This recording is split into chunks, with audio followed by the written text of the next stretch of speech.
हरिद्वार धर्म संसद hate speech मामले की सुनवाई करते हुए सुप्रीम कोर्ट ने उत्तराखंड सरकार को नोटिस जारी कर जवाब मांगा है। साथ ही सुप्रीम कोर्ट ने हिमाचल प्रदेश में होने वाली धर्म संसद पर रोक लगाने के लिए याचिकाकर्ता को स्थानीय कलेक्टर के संपर्क करने की छूट दी है। उत्तराखंड समेत देश के कई राज्यों में आयोजित धर्म संसद में नफरत भरे भाषण के खिलाफ दी गई याचिका पर सुप्रीम कोर्ट में 22 अप्रैल को सुनवाई होगी। वहीं याचिकाकर्ता कुर्बान अली के वकील कपिल सिब्बल ने सुप्रीम कोर्ट से कहा कि रविवार को हिमाचल में भी धर्म संसद होने वाला है। इस पर सुप्रीम कोर्ट ने कहा कि हिमाचल के अधिकारियों को मामले के पुराने आदेश की जानकारी दें। कपिल सिब्बल की इस मांग पर जस्टिस A.M. खानविलकर ने कहा कि इससे पहले हिमाचल सरकार की बात सुननी होगी। उन्होंने कहा कि याचिकाकर्ता स्थानीय कलेक्टर के पास जा सकते हैं। साथ ही कहा कि याचिका की कॉपी हिमाचल प्रदेश सरकार के खिलाफ भी दे दी जाए। अगली सुनवाई से पहले उत्तराखंड और हिमाचल प्रदेश सरकार को कोर्ट में स्टेटस रिपोर्ट दायर करनी है।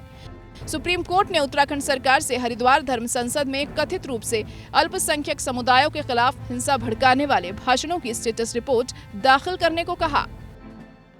काश मैं भी सांसद होता और हाथ में रिवॉल्वर होता और मैं नाथूराम हो जाता और अपनी 6 की 6 गोलियां मैं मनमोहन सिंह के छाती में मैं लगा देता।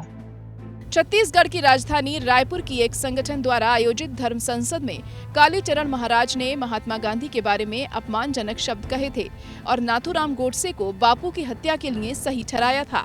कालीचरण महाराज ने कहा कि लोगों को धर्म की रक्षा के लिए एक कट्टर हिंदू नेता को सरकार का मुखिया चुनना चाहिए। कालीचरण दास ने कहा था कि इस्लाम का लक्ष्य राजनीति के माध्यम से राष्ट्र पर कब्जा करना है। हमारी आंखों के सामने उन्होंने 1947 में कब्जा कर लिया था। उन्होंने पहले ईरान, इराक और अफगानिस्तान पर कब्जा कर लिया था। इस विवाद के बाद कालीचरण को गिरफ्तार कर लिया गया था। उत्तराखंड के हरिद्वार में हुई धर्म संसद में भड़काऊ भाषण का एक वीडियो सामने आने के बाद से बवाल मच गया था। दरअसल इस धर्म संसद में एक वक्ता ने विवादित भाषण देते हुए कहा था कि धर्म की रक्षा के लिए हिंदुओं को हथियार उठाने की जरूरत है। वक्ता ने कहा था कि किसी भी हालत में देश में मुस्लिम प्रधानमंत्री न बने। वक्ता ने कहा था कि मुस्लिम आबादी बढ़ने पर रोक लगानी होगी। Bureau report.